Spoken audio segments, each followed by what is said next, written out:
alto, ¿verdad?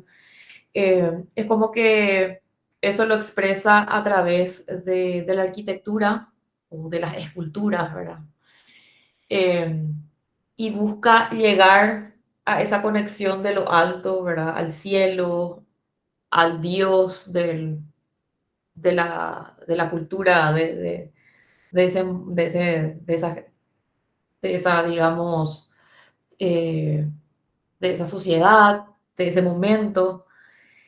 Y es como que se concebían las ciudades como, como que no existían, sino tenían un elemento icónico. Ese elemento icónico podía ser un obelisco, una estructura, una pirámide, un elemento, digamos, no funcional propiamente dicho, pero también podía ser un edificio de altura, ¿verdad? Que ya con el correr del tiempo, ¿verdad? Se fueron dando, ¿verdad? Los rascacielos. Eh, y eso se convierte en una constante carrera de competencia, digamos, entre las sociedades para ver quién es el que tiene el edificio más alto, ¿verdad? Eso sucede hasta hoy en día. Eso podemos verlo, ¿verdad? Hasta hoy en día en el oriente, en el norte, ¿verdad? Incluso esa corriente, o sea, esa superación de la altura más alta, más alta, más alta que se viene dando hacia Oriente y en el norte, por sobre todo, está llegando también a Sudamérica, ¿verdad? Ya hay edificios bastante altos y cada vez más altos también en lo que es Latinoamérica. Es como que el hombre tiene una cierta adicción a la verticalidad, ¿verdad? Y se van creando nuevas tecnologías y más elementos estructurales y más cuestiones ambiciosas eh, en cuanto a la parte estructural, que es lo que finalmente define al edificio en altura. Y eso acompañado con los avances técnicos y el desarrollo tecnológico, ¿verdad? Que representó, no hablamos solamente desde la estructura como ente aislado, sino también cómo el avance técnico y tecnológico acompañó a ese desarrollo de la evolución de la estructura, sobre todo después de lo que fue el boom de Chicago y Nueva York, ¿verdad? A principios del siglo XX, donde, digamos, hacia finales del siglo XIX ocurre lo que es el incendio, ¿verdad? Que todos sabemos, ¿verdad? De que fue prácticamente el nuevo inicio de una ciudad distinta gracias a lo que fue el, el invento del ascensor, del elevador, ¿verdad? El elevador hidráulico en ese momento, ¿verdad? Un poco a el desarrollo tecnológico en cuanto a la estructura de hormigón armado, que hasta ese momento no se utilizaba, a la estructura metálica, que también surge con todo lo que es la revolución industrial, ¿verdad? Y se van creando edificios de más niveles, ¿verdad? Que llegaban incluso hasta 5 pisos con el elevador, que era la novedad, ¿verdad? Del momento.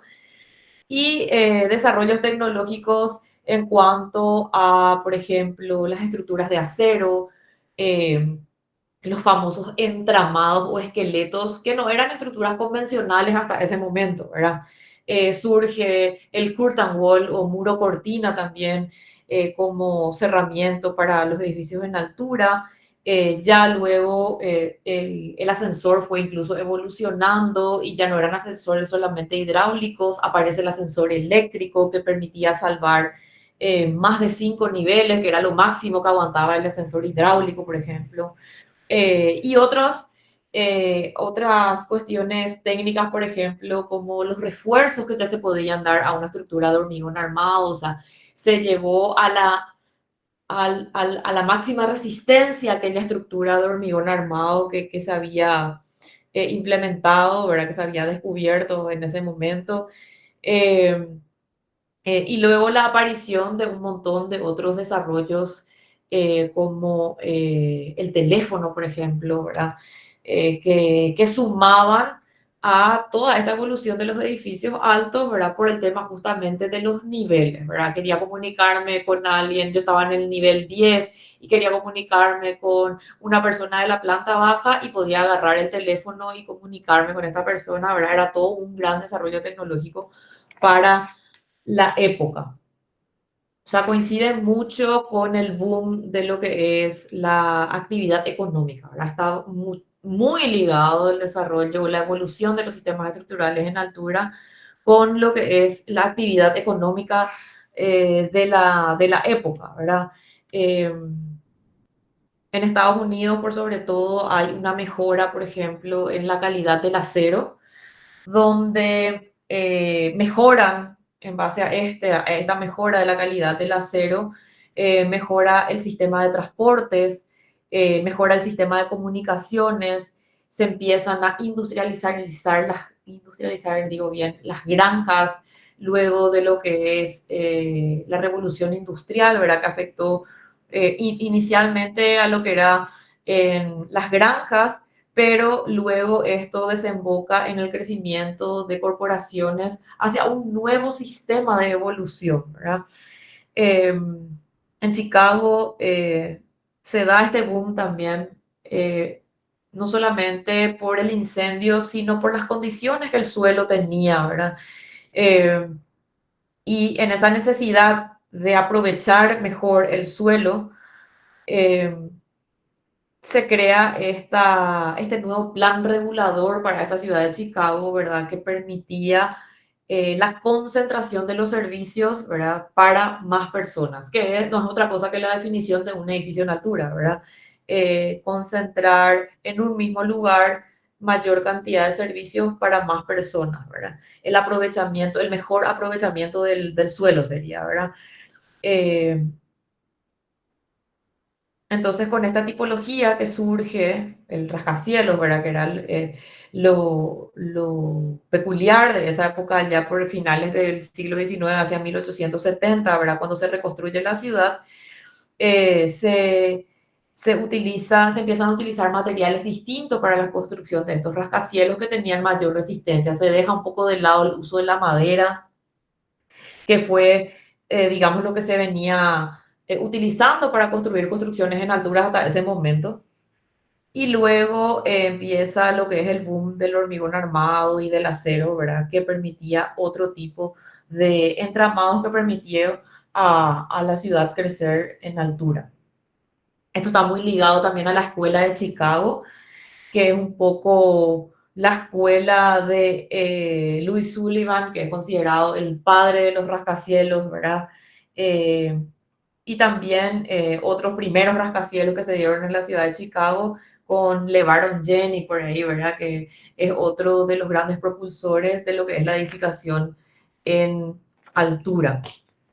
Y vamos viendo cómo esto ya desde los inicios de las generaciones se puede, digamos, apreciar en lo que sería esta construcción emblemática de, digamos, de los egipcios, que son las pirámides, ¿verdad? Hoy en día por ahí vemos como algo, digamos, convencional, pero para aquella época, ¿verdad? Donde nace este tipo de construcción de las pirámides, ¿verdad? Era algo súper revolucionario para la época, justamente por el proceso constructivo y la magnitud que tenían para la época. Recordemos que las pirámides se hicieron eh, a, digamos, con mano de obra local que tenían un sistema de encastre prácticamente sin mezcla, digamos, la mezcla en ese entonces todavía no era algo digamos, que se utilizaba y lograron estas, estas estructuras, digamos, monstruosas que hasta hoy representan una, un ícono para lo que es Egipto, ¿verdad? Esto data de los años 3000 antes de Cristo, imagínense, surgen estas pirámides y mastabas que eran, ¿verdad? También otro tipo de el programa, ¿verdad? Que eran característicos de estas culturas. Hacia 1700 antes de Cristo tenemos a la Torre de Babel, que incluso está mencionada, ¿verdad? En las historias bíblicas. Es una, es una torre que se construye en Babilonia con, con el objetivo, ¿verdad? Del hombre, o ese anhelo por alcanzar el cielo, ¿verdad? Esto tiene ahora un montón de controversias, ¿verdad? Algunos dicen que se llegó a hacer, que no se hizo, ¿verdad? Hay restos. Bueno, finalmente no tuvo un buen desenlace en la historia de esta torre, pero el objetivo era el mismo, ¿verdad? El anhelo del hombre por alcanzar lo alto. En Mesopotamia aparecen los sigurat, que son estos templos, digamos, sagrados, donde la antigua Mesopotamia simbolizaba a través de esta arquitectura monumental, que eran estos templos que permitían solamente la entrada a los sumos sacerdotes, ¿verdad? Que lograban esa elevación artificial de conexión con el Dios, ¿verdad? Donde el templo estaba alineado, si se dan cuenta, tiene una base cuadrangular, se alineaba sobre los 4 puntos cardinales exactamente y eso lograba finalmente esa trascendencia, ¿verdad? Con la elevación artificial, la puesta del sol y toda una historia ahí muy mágica, digamos, que tiene que ver mucho con la monumentalidad de la obra, ¿verdad? Y con lo que es, ¿verdad? Justamente la puesta del sol, ¿verdad? Eh, Acá vemos al Sigurat Gazambil, que data más o menos de los 1400 a.C. Es un Sigurat que creo que está todavía en pie. Si mal no recuerdo, hay varios, ¿verdad? Que nos recuerdan a lo que era la antigua Mesopotamia. Habrán escuchado del Coloso de Rodas, también esta estatua, monumento, ¿verdad? Que está en Grecia, estuvo en Grecia, hoy en día ya no existe. Se cree, ¿verdad? Porque no hay en esa época, ¿verdad? Todo lo que hay son registros, digamos, de dibujos que se hacían en la época. Eh, Era una estatua que posiblemente fue de madera y bronce, que tenía una altura de 40 metros más o menos, que representaba el ingreso, ¿verdad? A la ciudad a través de las piernas de este gran coloso, eh, que representaba al dios del sol, al dios Helios, que era el dios del sol, ¿verdad? El máximo dios de los griegos, y esto se representó en una gran estatua que incluso levantaba la mano y sostenía otra vez una antorcha para darle aún más altura a todo lo que era el, el monumento, ¿verdad? O sea, no el monumento, sino la estatua icónica, ¿verdad? Esto luego de, del- de- de las constantes guerras o, digamos, enfrentamientos entre las distintas sociedades, ¿verdad? Eh, Terminó siendo destruido, ¿verdad? Entonces no hay registros realmente de, digamos, la posición exacta o de exactamente saber cómo fue el Coloso de Rodas. La gente que lo vio dejó en los escritos, ¿verdad? Alguna reminiscencia de cómo habrá sido el Coloso de Rodas, ¿verdad? Pero siempre, una vez más, con el mismo objetivo, ¿verdad? De tener una representación, un icono de la ciudad que sea lo más alto posible. Siguen las pirámides hasta los años 1800, 1200 después de Cristo, ¿verdad? Acá tenemos a la pirámide de Chichen Itza, en México. Aquellos que fueron a Cancún de por ahí fueron a visitarla. Es un sitio turístico muy, muy visitado, ¿verdad? La pirámide de Chichen Itza, ¿verdad? Y vemos un poco también cómo esto repite, digamos, lo que es esa arquitectura sagrada que ya se veía en la antigua Mesopotamia, incluso en el antiguo Egipto, ¿verdad? Donde vemos esta eh, ascensión escalada, ¿verdad? Con un remate que lo hace todavía más alto en busca de lo sagrado a través de la altura. El Panteón de Roma, que es un poco de lo que queda de lo que fue la Roma imperial, ¿verdad? Es la obra cumbre del estilo corinto clásico, ¿verdad? Del Imperio Romano. Eh, Fue la mayor cúpula del mundo hasta lo que fue el siglo XX. Obra además icónica, ¿verdad? De la historia de la arquitectura y la historia religiosa también. Se caracteriza por este gran óculo que tiene en el centro, que permite la entrada de la luz, un poco la conexión de la divinidad a través de ese haz de luz que ingresa a través de este gran óculo en lo alto de la cúpula. Simbolizaba la comunicación con los dioses, ¿verdad? Eh, Se materializó a través del hormigón. Se cree que en la altura incluso se desmaterializó, no se desmaterializó, se alivianó la carga de este hormigón a través de distintos tipos de piedras, eh, como la piedra caliza, el mármol travertino, ladrillos, incluso en las zonas más cercanas al óculo se cree la conformación se hizo con la piedra pómez, esa piedra liviana que conocemos, ¿verdad? Hoy en día se utilizó para esta construcción justamente para poder alivianar lo que sería la carga del óculo sobre el tambor de la cúpula, ¿verdad?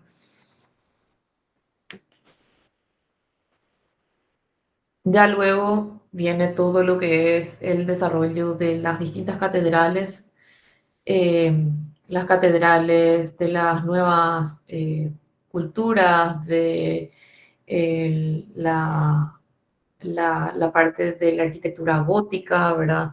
Luego los nuevos renacimientos, ¿verdad? De cada una de las culturas, neoclásico, neogótico, que vienen a raíz, ¿verdad?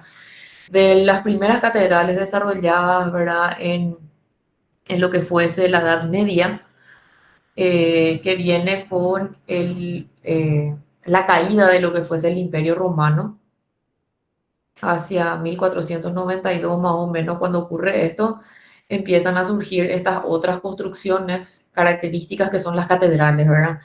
Las catedrales góticas de la Europa Occidental, por ejemplo, estaban caracterizadas ya por otro tipo de elementos, ¿verdad? Que lo que era la arquitectura clásica neta, como ser bóvedas que son mucho más ligeras, los rosetones, los pináculos, eh, los, digamos, contrafuertes, los vitrales, ¿verdad? Para la entrada de la luz. Tenía otra concepción a lo que era la arquitectura clásica, ¿verdad? Pero todo de igual manera a través de estos nuevos elementos, ¿verdad? Ya cerca de los 1800, 1890 más o menos, se da toda esta concepción de la arquitectura gótica, donde de igual manera la iluminación y la arquitectura respondía a este objetivo de la elevación espiritual a través de la altura. Siempre las catedrales simbolizaron un símbolo espiritual, ¿verdad? A través de la conformación de sus elementos.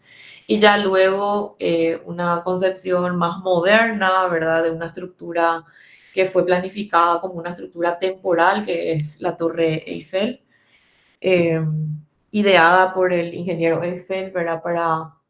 Para lo que fuese una expo universal que se iba a hacer en París. Finalmente se planificó como la estructura más alta del mundo, el diseño más audaz, más icónico, monumental, como para esa época y aún hasta hoy, ¿verdad? Es un desafío a la arquitectura en hierro, ¿verdad? Finalmente, aquello que fuese planificado para ser una estructura temporal terminó siendo permanente y uno de los iconos más conocidos, no solo para la ciudad de París y Francia, sino para todo el mundo, ¿verdad? Es actualmente un hito de la arquitectura y el monumento más visitado del mundo.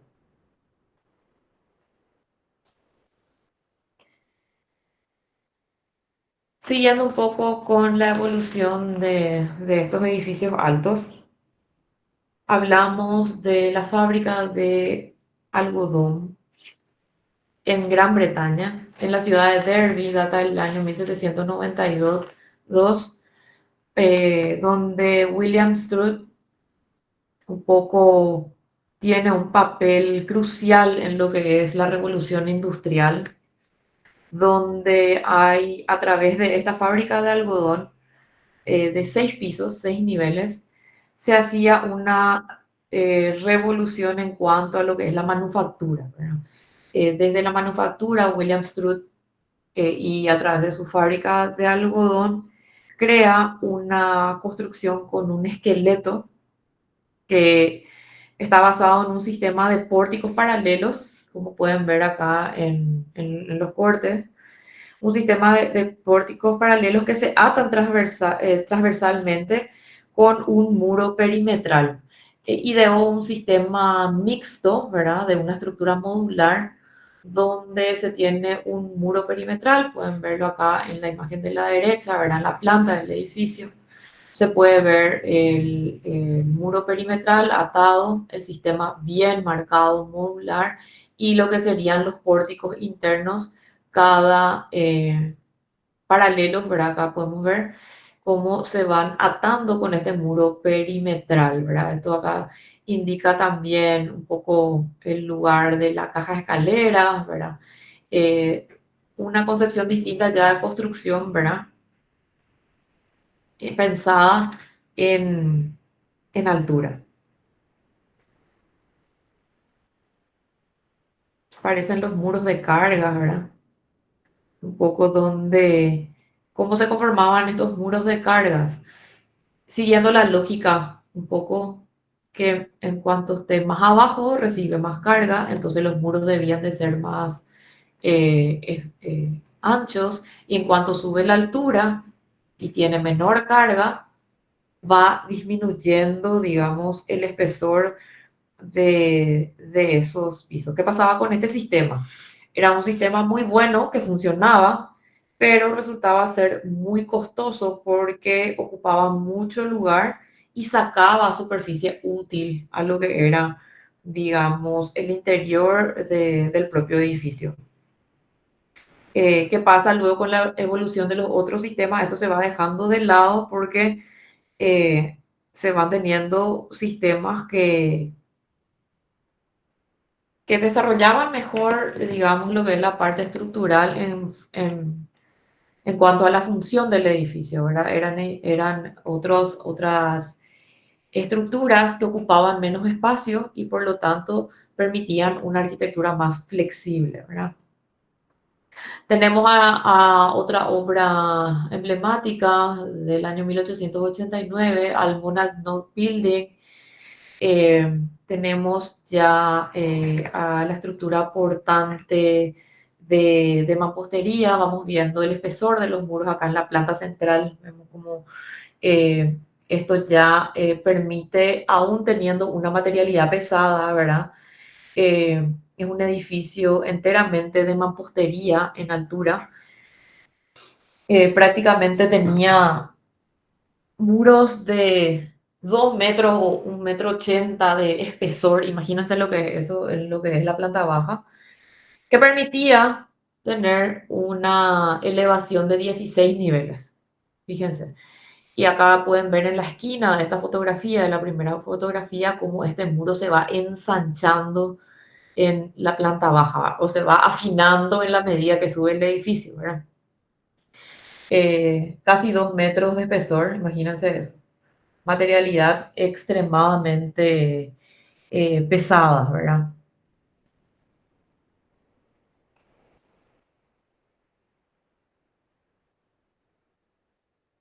El Home Insurance Building de LeBaron James, habíamos mencionado como uno de los propulsores de la escuela de Chicago a William LeBaron James, ¿verdad? En el año 1883 plantea esta estructura reticular para un edificio de 10 pisos, aproximadamente 42 metros de altura, que fue demolido luego alrededor de los años 30, 1930 más o menos el edificio, ¿verdad?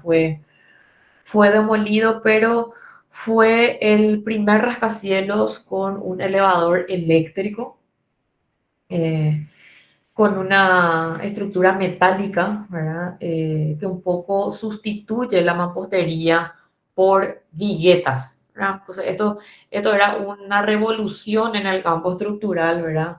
Tener una estructura metálica y sacar un poco esa mampostería pesada que veíamos, ¿verdad? En los edificios anteriores, y armó un sistema reticular con pórticos y vigas, eh, con pilares de hierro. Vemos acá en la planta como la sección de estos pilares es mucho menor a lo que sería la sección, por ejemplo, de esta estructuración con mampostería, ¿verdad? Intermedia. Vemos como esto se vuelve algo mucho más diáfano, más liviano, que permite, digamos, utilizar ya el ladrillo solamente como cerramiento, pero en una fachada no portante. Teníamos la estructura metálica como la estructura portante, y aparece lo que es eh, el ladrillo, pero como cerramiento, ¿verdad? En un muro perimetral muchísimo más delgado que los espesores de estas estructuras portantes de mampostería que vimos con anterioridad. El Wainwright Building de Louis Sullivan, o sea, el año 1890, es también una proposición de una estructura reticular. Vemos como la planta en U se desarrolla en base a una estructura reticular que va seccionando eh, estas 10 plantas, digamos, de también una altura similar al edificio anterior, 41 metros de altura, donde se hace la conformación de base más fuste más ático, pero desde una concepción un poco más moderna, digamos, eh, donde vemos plenamente marcado, ¿verdad? El edificio de acuerdo seguramente a sus funciones del momento, una base rematada por una cornisa que da inicio al desarrollo del edificio, que sería el fuste, y lo que sería el remate con el ático, ¿verdad? Que tiene otra conformación ahí en el remate del edificio. Está basado un poco en la conformación en aquella columna clásica que conocemos, y también es el primer rascacielos, digamos, que prescindió de ornamentación. Vale decir, ¿verdad? Tenía algo más desprendido de aquellos rascacielos, ¿verdad? Con mucho arco, con mucho detalle, con mucho ornamento, un poco se desprende de esto, y por eso que fue una obra icónica de Sullivan esta, por ser el primer rascacielos que hacía eso, y también utilizó, ¿verdad?, esta estructura reticular que permitía tener un muro de cerramiento que ya no era portante, sino solamente un muro de mampostería que servía de cerramiento. The First Store Building, también de LeBaron James en 1891, es un edificio de 11 plantas que utiliza al esqueleto de acero o steel frame, ¿verdad? Para lograr esta estructura reticular. Acá vemos un poco fotos del sistema constructivo de lo que es The First Store Building, eh, una, una obra, digamos, industrial también de la época, que que fue muy emblemática también por ser puesta a prueba, también por un incendio, ¿verdad? Eran estructuras recubiertas, ¿verdad? Ya los edificios se empezaban a proteger luego del incendio que hubo en Chicago, ¿verdad? Un poco se empezaron a proteger todos los elementos estructurales para tener esta condición de llama, ¿verdad? Vemos acá en el detalle, ¿verdad? La columna de acero revestida por un material que lo hacía, digamos, ignífugo y lo protegía de posibles incendios, ¿verdad? Vemos acá un poco la conexión de todo este esqueleto de acero, ¿verdad? Con anclajes, ya tanto para la conexión con vigas y pilares eh, y también a lo que es toda la base de la estructura de los suelos que se hacían con losas alivianadas, ¿verdad? Que también dejaban un espacio para lo que eran las conexiones, ¿verdad? Todas las cañerías, ¿verdad? De gas, eh, eh, hidráulicas y demás, y ya tenían luego un revestimiento de concreto y finalmente la terminación del piso de preferencia, ¿verdad? Un poco era el sistema constructivo que se venía eh, inaugurando en esa época y fue propuesto por LeBaron James. El Old Colony Building de Holabird and Roche en 1893, un edificio un poco más alto, de 17 pisos, ¿verdad? Siguiendo nuevamente esta conformación de columna clásica, base más fuste más ático, ¿verdad? En la base teníamos los 3 primeros pisos, luego el fuste con 11 pisos y finalmente el remate del ático con los 2 últimos pisos del edificio. Nuevamente vemos un esqueleto de acero eh, que planteaba una estructura de pórtico rígido en las crujías y una fachada de ladrillos que vemos acá un poco representada también en las imágenes. Tenía 6 elevadores, como vemos ya se le da una relevancia mayor a lo que sería el uso del elevador, ¿verdad? Vemos a la caja escalera central y 3 elevadores de cada lado de la caja de escalera. Vemos un poco cómo la conformación funcional también va cambiando. Acá un poco del detalle de lo que eran de estos pórticos, ¿verdad? Eh, y las crujías, ¿verdad? Las crujías, el espacio entre 2 muros de carga o pórtico, eso es definiendo un poco las crujías, si por ahí no nos acordamos qué significaba eso, es un poco el espacio que queda entre 2 muros de carga o un pórtico, ¿verdad? Y acá vemos cómo estos pórticos de nudos rígidos se daban, ¿verdad? Para conformar lo que era, ¿verdad? Esta sucesión de pórticos en altura.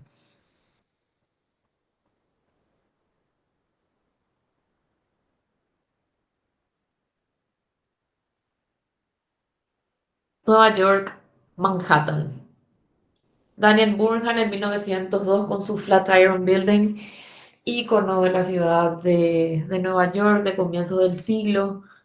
Un edificio de 22 pisos, conformado por un steel frame o esqueleto de acero. Fue en su momento el edificio más alto de la ciudad. Está ubicado en un punto principal de la ciudad, entre la Quinta Avenida y la Broadway. Entonces, digamos, un punto de bifurcación importantísimo de Manhattan. Y este diseño triangular que se parece a una plancha, decían, fue lo que le dio justamente su nombre característico de Flatiron. Eh, Respeta la conformación de la columna griega, base más fuste más capitel. Vemos nuevamente como marcado en fotografía acá, vemos los primeros pisos de lo que es la base, luego el desarrollo, ahora con la misma conformación de las aberturas y luego el remate del edificio, que sería el capitel de la columna, digamos.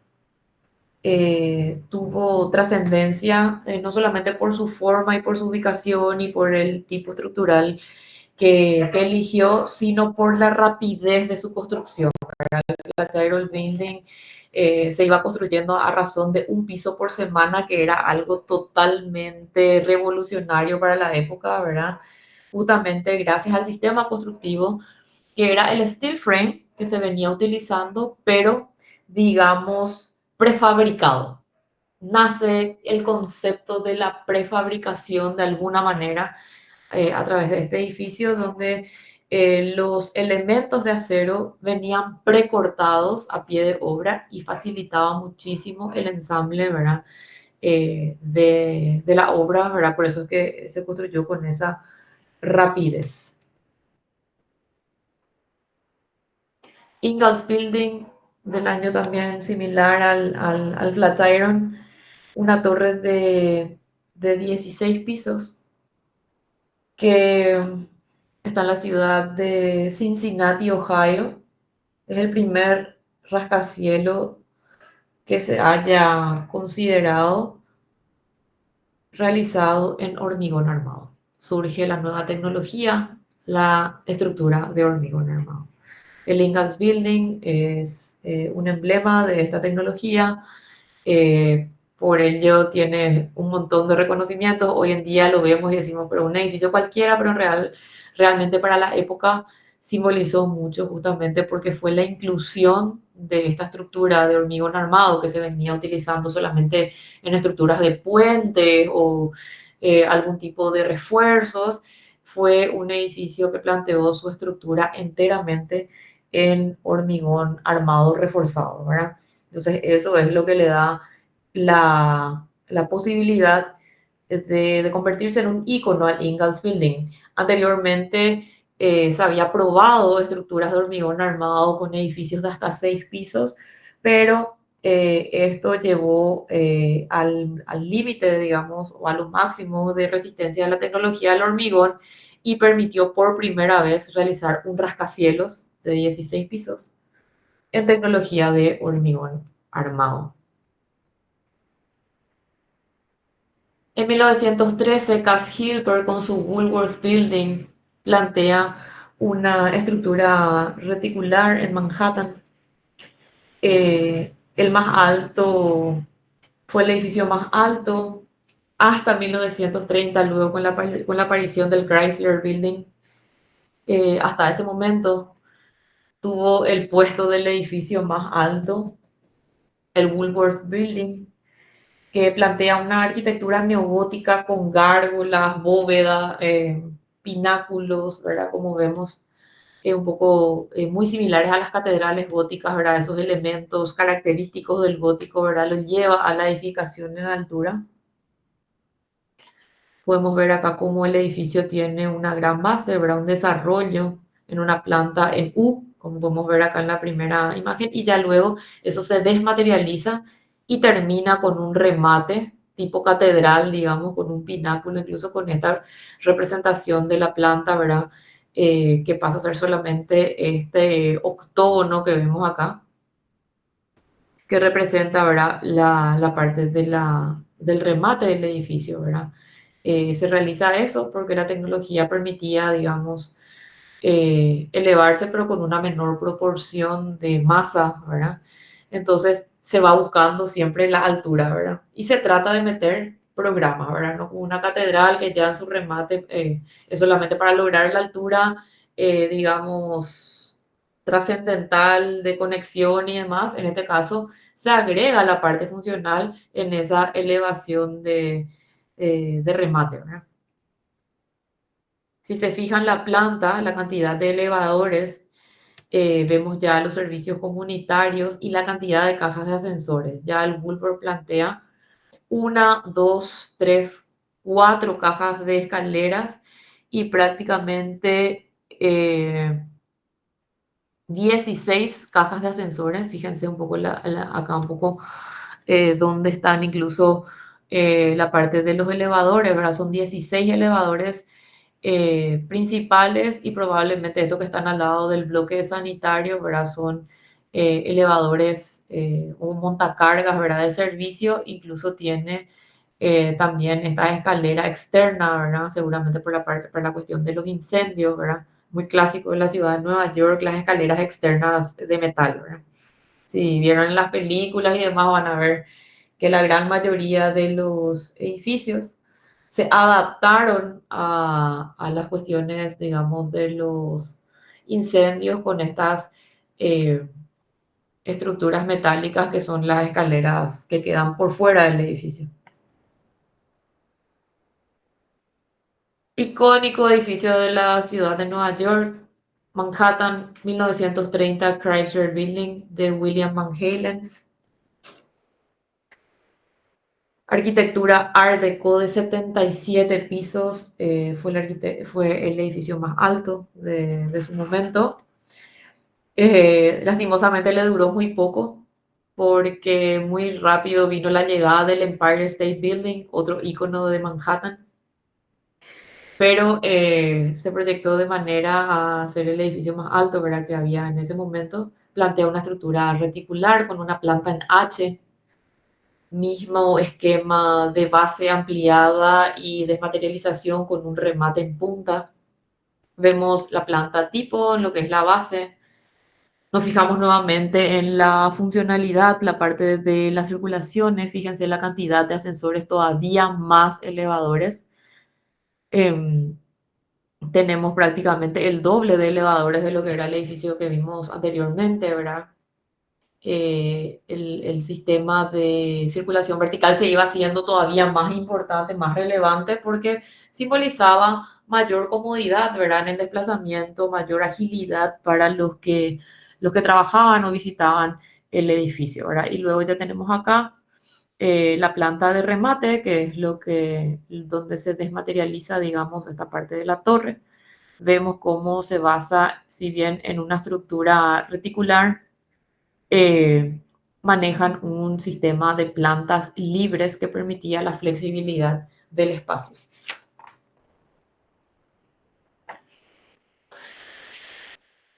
Un caso local, digamos regional, no local, disculpen.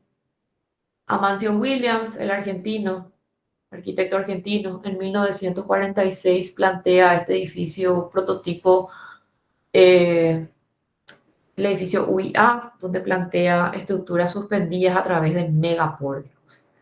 Se crea esta concepción de edificio volando o edificio desprendido un poco de la planta baja. Donde podemos ver acá en la planta cómo solamente estas grandes estructuras aporticadas pisan finalmente el suelo y todo el edificio está colgando de este mega pórtico, ¿verdad? Con estas vigas marcos acá amarradas a estos pórticos que permiten colgar al edificio a través de una serie de tensores. Bueno, esto es un proyecto, quedó un poco en proyecto, y fue un edificio que fue bastante estudiado, ¿verdad? Hasta el día de hoy. Es una referencia por ser una de las primeras estructuras suspendidas que se hayan planteado, ¿verdad? Sobre todo para Sudamérica esto era algo impensado, ¿verdad? Amancio William, el de la Casa Puente también, eh, en el bosque seguramente habrán estudiado en la clase de historia, bueno, el mismo autor, ¿verdad? El John Watts Building de Frank Lloyd Wright del año 1950 plantea una estructura de núcleo estructural y voladizo, ¿verdad? Wright sí también proyectaba edificios en altura. Fue un poco una concepción de un edificio tipo, digamos, tipo árbol de núcleo central que permitía en cada uno de estos niveles voladizos que se empotraban a este núcleo central. Acá vemos un poco en el centro la conformación de la planta, ¿verdad? Eh, un poco el núcleo, ¿verdad? Cómo estaba conformado y el corte acá más arriba, lo que era el corte con estas losas mensuladas, ¿verdad? Que ampliaban su espesor para poder lograr este voladizo tan amplio que se empotra finalmente a el núcleo central. Louis Kahn, a través de su aproximación proyectual con el City Tower Filadelfia, plantea por primera vez estas conformaciones tridimensionales que fueron la base para otras estructuras tridimensionales como el diagrid, por ejemplo, que vimos en la clase anterior, ¿verdad? Eh, es, toma como base esta conformación tridimensional ya planteada en maqueta por Louis Kahn.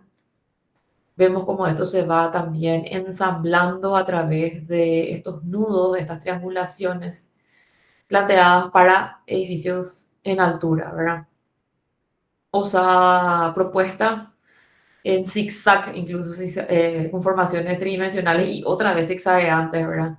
Esto nunca se construyó, pero fue un punto de partida para parar la oreja y pensar que una conformación en diagonal y tridimensional puede ser utilizada para la construcción en altura. El rascacielos de hormigón de Goldsmith en 1953 plantea por primera vez la macroestructura periférica, donde se da esta serie de pórticos amarrados, ¿verdad? Vemos acá en la conformación de planta cómo la estructura queda externa y el diseño estructural o la estructura pasa a ser parte principal del diseño del edificio. Estructura a la vista, ¿verdad? Y macro, ¿verdad? Vemos estas 8 grandes patas externas y luego vemos lo que es la pilarización central. Miren la cantidad, nuevamente hago hincapié en la cantidad de circulación vertical que tiene en el interior del edificio. Y un poco lo que es ya en la estructura secundaria interna del edificio y la de sujeción de cerramiento, ¿verdad? Totalmente liviana en comparación a esta macroestructura periférica.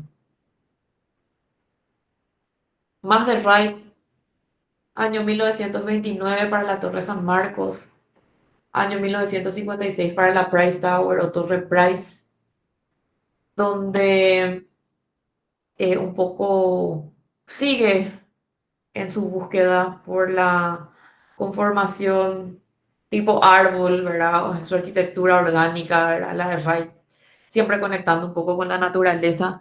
Busca en la altura también ese objetivo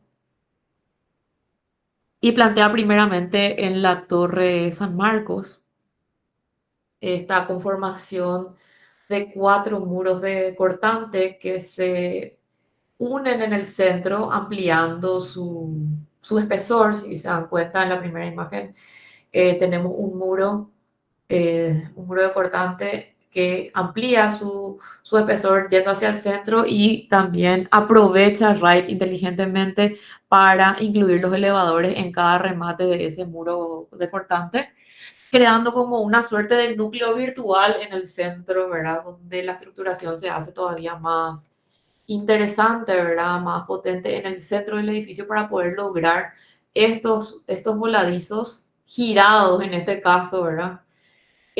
Como 2 plantas cuadrangulares giradas que se van ensamblando. Es lo que se planteaba para la Torre San Marcos. Vemos las cajas de escalera también en los extremos de la planta, ¿verdad? Eran edificios, tanto la Torre San Marcos como la Torre Price, fueron proyectos para edificios habitacionales, ¿verdad? Eh, la evolución de la Torre San Marcos, que quedó un proyecto, es la Price Tower, del año 256, donde se plantea una situación similar a la estructuración de la Torre San Marcos, pero con otra conformación para las cajas de escalera, por ejemplo. Se tenía ya un muro alivianado, si bien se ensanchaba la pisada del muro en la llegada al centro del edificio, conformando este núcleo virtual. Tenía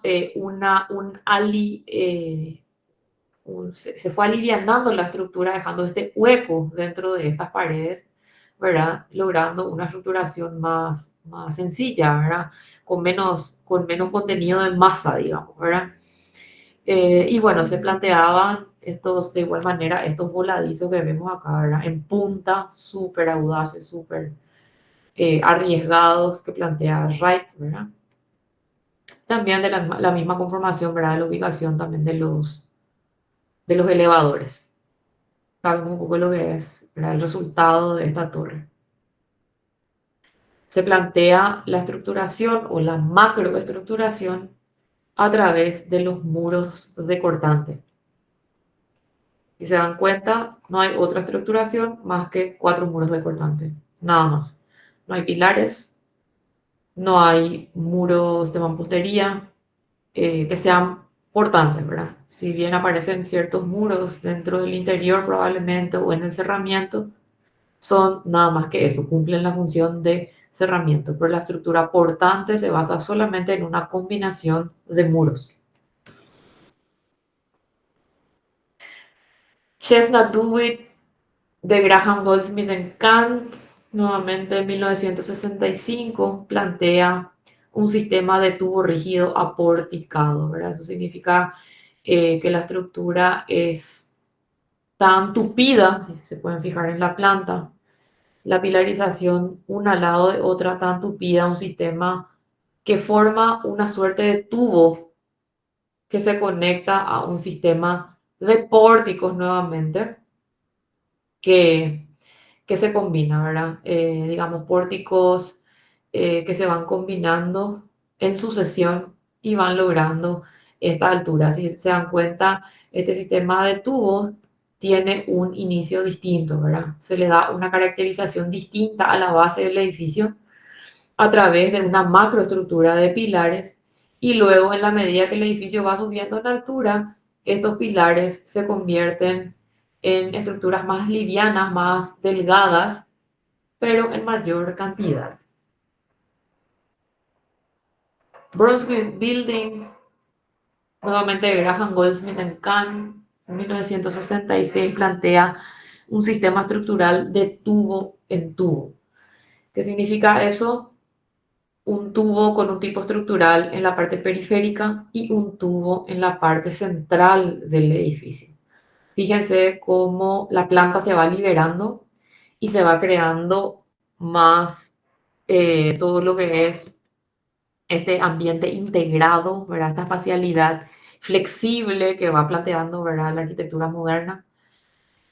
Y se plantea un tubo a tubo, vemos la misma característica que el edificio anterior, ¿verdad? La planta baja con escasos pilares en el perímetro, pero de mayor porte, y luego el desarrollo del edificio con una pilarización más delgada, más tupida, que plantea este tubo que abraza a este otro tubo que se convierte en el núcleo central del edificio. Fíjense nuevamente la cantidad de elevadores que se plantea para todo el edificio, ¿verdad? Eso les estoy mencionando la parte funcional para que hagan hincapié en sus análisis y también en la hora del trabajo práctico 2 cuando les toque crear a ustedes su diseño estructural, tengan en cuenta que la función debe ir conectada a esa estructura y que no pueden aparecer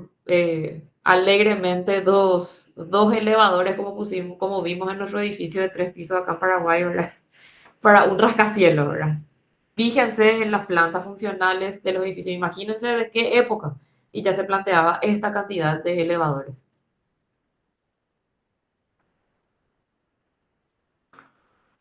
Night of Columbus, del año 1966, un sistema de tubos múltiples, macroestructura, menor cantidad de elementos estructurales, economía de elementos estructurales, definido desde el punto de vista de la cantidad de elementos estructurales que hace a la macroestructura.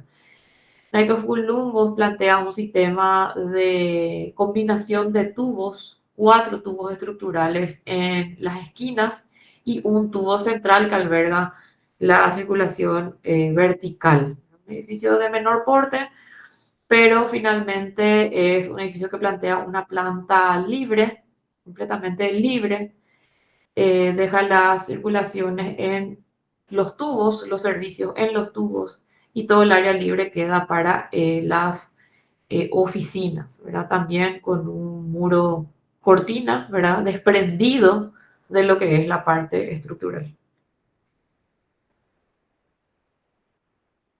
El John Hancock Center de Goldsmith and Kahn en 1969 plantea este sistema de tubo pero en celosía. Utiliza el esqueleto de hormigón para una estructura súper bien modulada, no solamente en planta, sino también en fachada.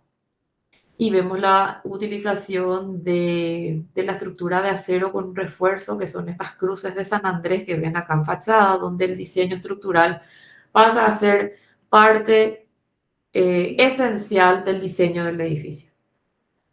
Se entiende a este refuerzo como un importante elemento estructural que define la fachada del edificio. Vamos a estar viéndolo a la Cruz de San Andrés, que es este elemento utilizado en la torre de John Hancock, en las siguientes clases, ¿verdad? Con mayor precisión, ¿verdad? Vemos cómo está perfectamente modulada en esta cantidad de eh, 5 o 4 cruces y media prácticamente. Y esto coincide, ¿verdad? Con la distribución de cargas, ¿verdad? Con esta pilarización, más las cruces, ¿verdad? Más toda la estructura interna, ¿verdad? En dos tubos, en celosía, porque es en situación de una estructura metálica, ¿verdad? También es posible hacerlo en estructuración metálica, de igual manera se va liberando la planta.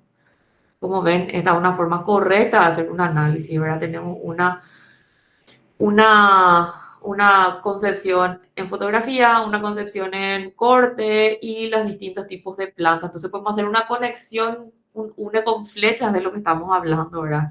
De las distintas vistas de este edificio. Standard Bank Center de 1970, un edificio corporativo que plantea estructuras suspendidas a través de la utilización de ménsulas. Es un edificio que está colgando, dividido en tres grandes bloques, con un núcleo central dividido en 4 núcleos de menor tamaño que albergan las circulaciones y los servicios, liberando completamente la planta del edificio. Si se dan cuenta, el inicio del edificio tiene una múltiple altura, ¿verdad?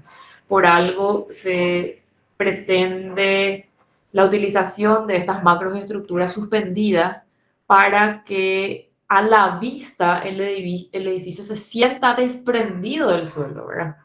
De nada sirve desprender el edificio e incurrir en estas situaciones estructurales de gran controversia, de grandes costos, para que visualmente el edificio no logre ese cometido. Entonces eso es importante entender, ¿verdad? Fíjense acá en el corte y también en la fotografía cómo el edificio se desprende en una múltiple altura, no es ni siquiera una doble altura, ¿verdad? Es más que eso. Y eso le da la posibilidad de entender al edificio como una estructura suspendida.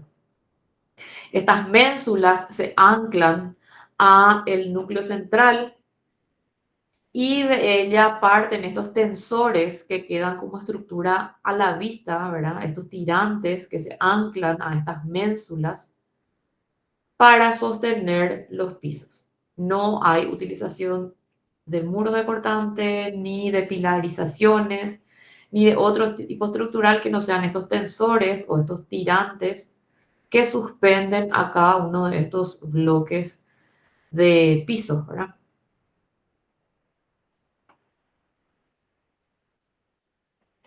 Quiero consultarle si se está entendiendo todo hasta acá o estoy hablando demasiado rápido. Me gustaría escucharle un poco a ustedes.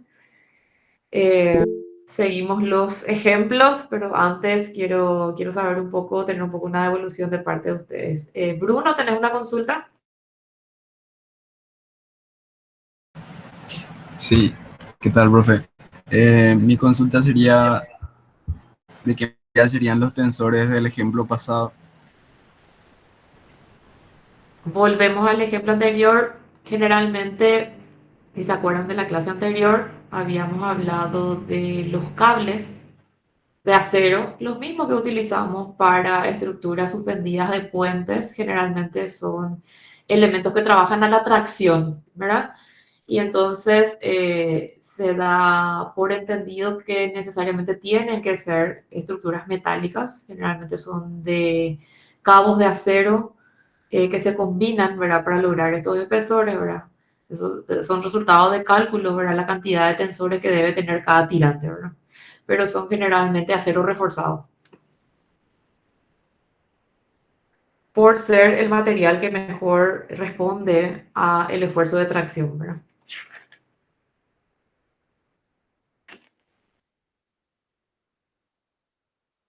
¿Quedó claro, Bruno? Sí, quedó claro. Gracias, profe.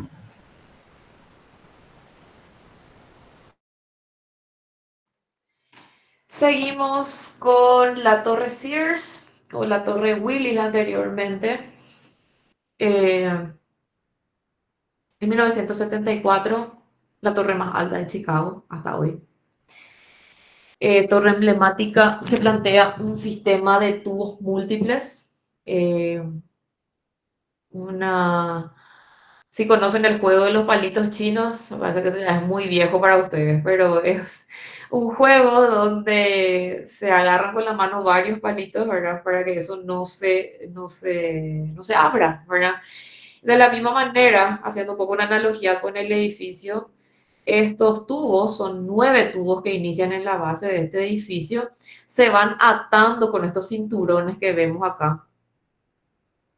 Acá vemos en la imagen de la AXO un poco como estos cinturones de arriostramiento van atando a estos tubos de, de estructura, ¿verdad? Y como esto también se va desmaterializando, o sea, tenemos una planta inicialmente compositivamente cuadrangular, luego se van sustrayendo en la misma modulación de los tubos, luego va creando una tercera conformación en cruz y finalmente solamente quedan 2 tubos como remate del edificio.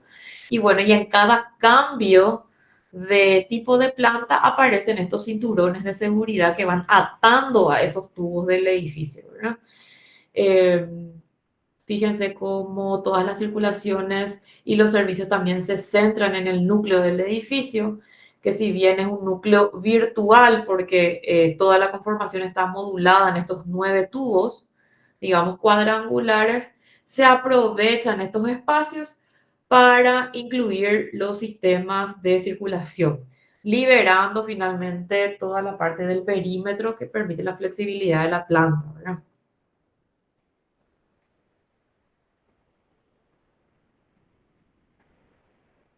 Vemos nuevamente a esta obra que vimos la clase pasada. Es el ex Federal Reserve Bank, hoy en día Market Plaza, en Minneapolis, en 1973. Vemos un poco del proceso constructivo de lo que fuese este edificio, utilizando un sistema suspendido nuevamente a través de un cable de acero, un cable funicular el que toma la forma, digamos, del peso propio, logrando esta catenaria que vemos acá, que se ve empotrado a estos 2 pórticos, a este gran pórtico, a estos 2 núcleos de hormigón armado, que en este caso, para que esto no se abra, tiene una viga en celosía acá arriba que hace la unión de este vínculo, no solamente con el cable, sino con las patas principales del edificio, que son los núcleos, ¿verdad? Esto responde a un diseño estructural que se ve en fachada, ¿verdad? O sea, la fachada está de acuerdo a las patas, a la viga y al cable suspendido que sostiene todos los niveles del edificio. Otro sistema suspendido, que bien pueden ver por las proporciones, que la suspensión es de múltiples niveles, ¿verdad? No es una doble o triple altura, es de múltiples niveles para que el efecto de esta estructura suspendida pueda tener un sentido y una justificación, ¿verdad?, en la propuesta estructural.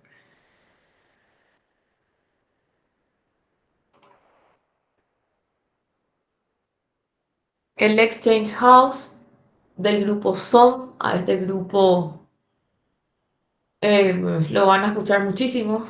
En este caso hice un trabajo en conjunto con Graham, pero van a escucharle muchísimo. Es del grupo Skidmore, Owen and Merrill. Es un grupo excelentísimo de arquitectura que se destaca por la construcción, por el desarrollo de proyectos de edificios en altura, ¿verdad? Vamos a estar hablando mucho todavía de los proyectos que ellos han desarrollado, ¿verdad? En el año 1986 planteaban un poco un, una, una conjugación de un sistema de arcos, pilares y tensores para lo que era la ex casa de cambio, ¿verdad?, que vemos acá, con un sistema de un arco metálico y toda una pilarización y unos tensores acá que sirven de sostén de ese arco para que ese arco no patee hacia afuera, digamos. El arco tiende a patear, hablamos cuando hablamos en la clase pasada de los sistemas de arco, también hablamos que tienen que tener un remate en el cual ajustarse. En este caso tenemos a estos contrafuertes, acá vemos como se pueden ver en las dos imágenes, ¿verdad? Donde se empotra este arco metálico y otra vez se hace un refuerzo de tensiones que ayudan a los contrafuertes a evitar que esta macroestructura del arco que sostiene finalmente a todos estos pilares de este esqueleto metálico que vemos de la casa de cambio no se abra, ¿verdad?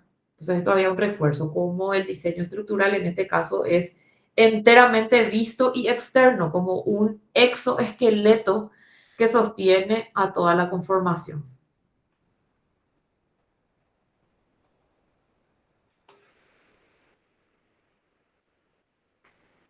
Una obra más contemporánea, digamos, del año 1982, ya el Arco de la Defensa en París, un reticulado de vigas Vierendel, que es un tipo de viga marco, ¿verdad? Para grandes luces, eh, que plantea este cubo horadado enteramente a través de vigas Vierendel, formando un reticulado supermodulado en la base, en los laterales y en el cerramiento superior de la conformación de este cubo. Una obra cumbre donde se realizan iconos de la ciudad también, donde se realizan exposiciones que está en conexión con la ciudad.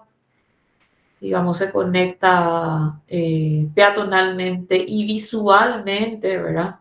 A través de lo que es el hueco de esta obra monumental, ¿verdad? Que enmarca, eh, digamos, un sitio importante de la ciudad.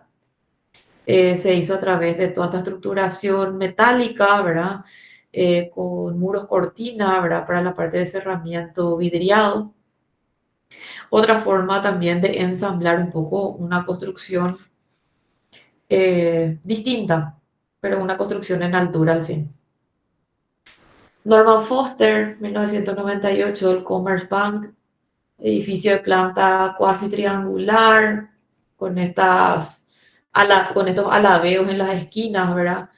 Donde aprovecha esta estructuración de sistemas de núcleos múltiples y muros, ¿verdad? Para ensamblar su diseño estructural. Utiliza estos muros de cortante, ¿verdad? Acá en esta planta podemos ver en la parte marcada en rojo y luego ya unas pilarizaciones como estructuración secundaria y tres pilares centrales que conforman esta suerte de núcleo virtual en el centro, con un efecto chimenea, digamos, que libera todo el centro del edificio. Además de esto, lo podemos ver acá en el corte cómo se van, digamos, por niveles, se van haciendo estas sustracciones que permiten justamente el paso del viento como chimenea. Esto vamos a hablar más dentro de los principios de forma, ¿verdad? De un edificio y todos los recursos que se van tomando en un edificio de altura, que no solamente es estético, ¿verdad? O sea, quedan como recurso estético, sino como un recurso que ayuda a toda la estructuración del edificio, ¿verdad? Podemos ver en la foto, ¿verdad? Quedan muy lindas estas terrazas acá que vemos con estas sustracciones que plantea Foster y el atrio central, ¿verdad? Desprendido un poco, ¿verdad? Con el vacío, pero esto tiene toda una relevancia estructural también, ¿verdad? Foster plantea también un poco la liberación de la planta entre núcleo y núcleo, ¿verdad? Y en los núcleos coloca esta cantidad también eh, de los elevadores, fíjense, ¿verdad? En cada núcleo la cantidad de elevadores que tenemos.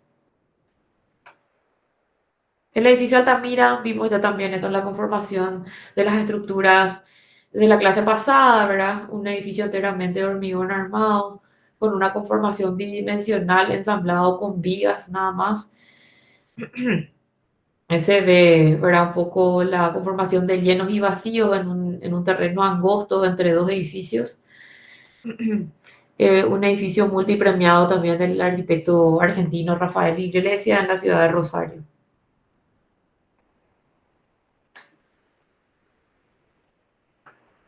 Otro reticulado con vigas Vierendel, pero en conformación de torre, la Torre Coajimalpa en México, que es un proyecto de Lobaton y Donaldson en el 2008, plantea este edificio eh, con un reticulado de vigas Vierendel ensambladas, generando estos voladizos, ¿verdad? Que generaban las terrazas para cada departamento de un edificio habitacional. Planteaba estas terrazas, ¿verdad? A través de la liberación que se podía generar en la altura, ¿verdad? Con estas vigas Vierendel que permiten cubrir estas grandes luces.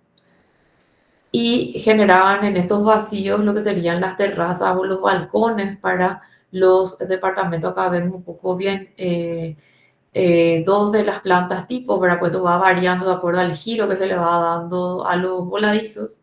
Cómo se ensamblaba la parte estructural de estas vigas Vierendel a través de un núcleo central y estas patas que vemos acá, que se ve también acá en la maqueta, ¿verdad?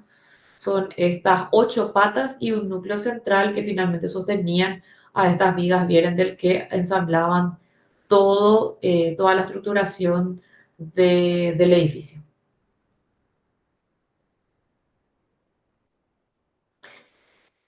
Y vemos así como estos sistemas estructurales van evolucionando a lo largo de nuestra historia, ¿verdad?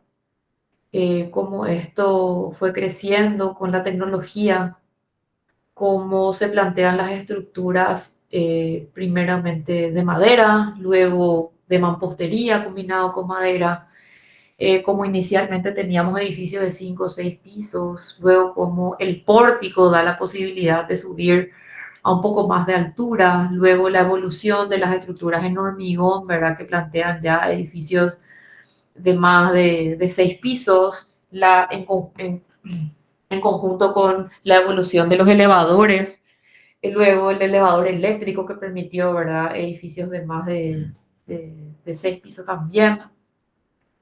Y vemos cómo esto va evolucionando, ¿verdad? Y esto tiene que ver, la evolución tiene que ver con la altura a la que puede llegar la estructura, ¿verdad?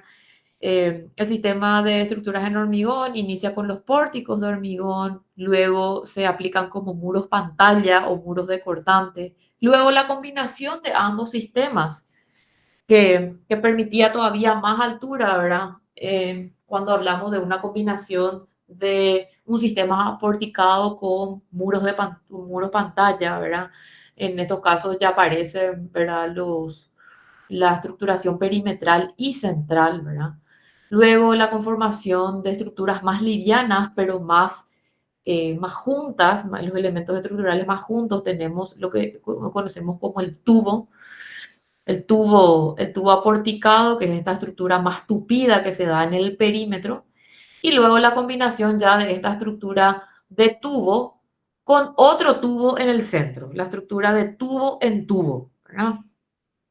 Y luego ya lo que permitía la máxima altura de todas, que es un sistema de tubos múltiples o un sistema formado por módulos de varios tubos, ¿verdad? Sería el ejemplo de la Torre Sears en Chicago, la torre más alta que habíamos visto, como la combinación de varios sistemas de tubos todavía permite crecer más en la altura.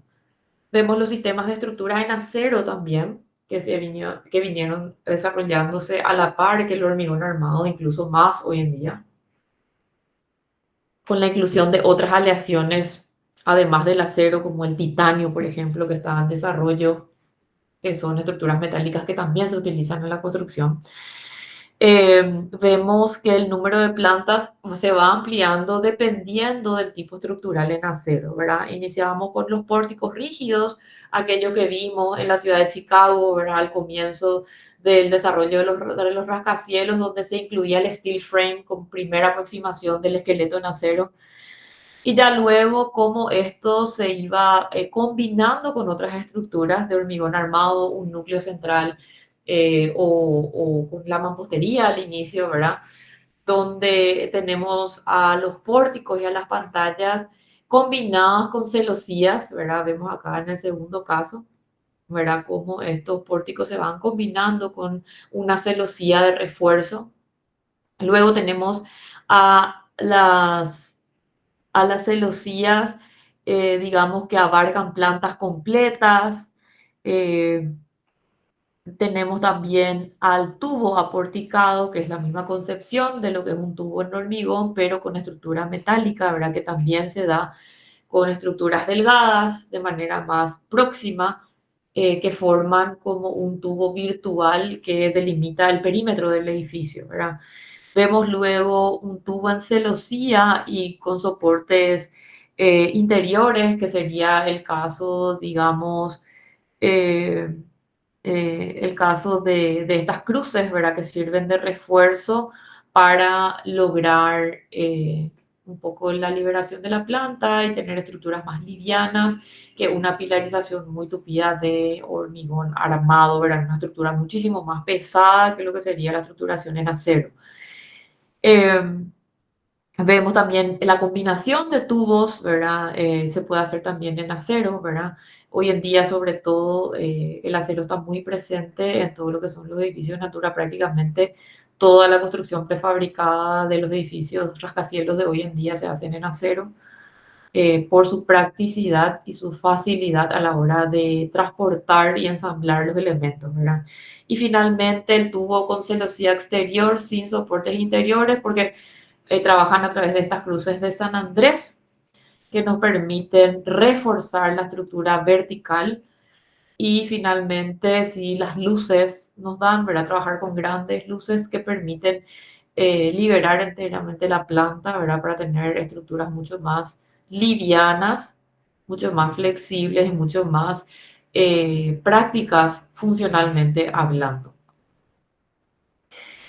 Vemos un poco más de la evolución de estos sistemas estructurales, entendiendo a la barra, digamos, de la izquierda como el número de pisos, esto está en inglés, pero traduciendo un poco el número de niveles, ¿verdad? Y hablamos de 4 tipos de edificios, ¿verdad? Y un poco las tipologías estructurales para cada uno de esos tipos de edificios, ¿verdad? Vemos al marco semirrígido que admitía en los inicios construcciones de hasta 15 pisos, el marco rígido que ya surge después, ¿verdad? Con la vinculación empotrada del hormigón armado, ¿verdad? Que permitían pisos hasta 30 niveles más o menos, donde surge, digamos, el concepto de rascacielos propiamente dicho. Ya luego digamos, los tipos de estructura con refuerzos. Vemos que estos refuerzos pueden estar en la parte central con celosías o pueden tener refuerzos, digamos, en todos los pisos en un sector y luego en la altura, así como planteaba la torre Sears, por ejemplo, para amarrar esos tubos múltiples que tenía, estos cinturones de seguridad, ¿verdad? O de arrastramiento que van surgiendo en la medida que ocurre algún cambio en la planta, en la conformación espacial volumétrica del edificio o simplemente porque son los lugares indicados por el cálculo de las zonas más expuestas. Entonces ahí es donde se ubican estos cinturones de seguridad para amarrar a la estructura. Eh, ya luego la conformación tubular, ¿verdad? Vemos en el tipo 3 acá, ¿verdad? Un poco cómo son estos sistemas tubulares que se logran a través de núcleos de hormigón, muros de cortante, ¿verdad? Hablamos de sistemas modulares también que se pueden hacer a través de sistemas nucleares con pantallas de hormigón. Y luego ya la última conformación, que es el sistema de tubos múltiples, ¿verdad? Combinados con un tubo, con algún tipo estructural en el caso donde dice, ¿verdad? El tubo exterior únicamente, o sea, el tubo perimetral, digamos, en el primer caso del tipo 4, el sistema de tubos múltiples, el caso de la torre Sears sería esto. Eh, y lo que sería ya el tubo exterior en celosía, ¿verdad? A través de estos refuerzos en cruz que pueden permitir liberar completamente la planta, como les mencioné anteriormente, o tener una, digamos, una pilarización que dentro de el área de un edificio rascacielos de esta altura son una anécdota, ¿verdad? O sea, tener 4 pilares dentro de un rascacielos dentro es prácticamente algo que ni se siente, digamos, en la espacialidad.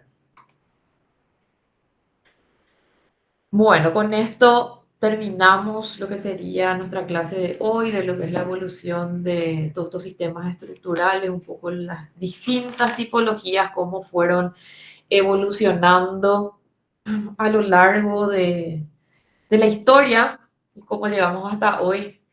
¿Verdad? En la evolución vamos a ver los edificios más actuales, vamos a ir viendo con el correr de las clases, tenemos muchos ejemplos, muchas cosas que mostrarles todavía, así que si tienen alguna consulta o alguna acotación referente a la clase de hoy, alguna duda, algo que comentar o a otra cuestión de la cátedra, pueden hacerlo en este momento antes de retirarnos.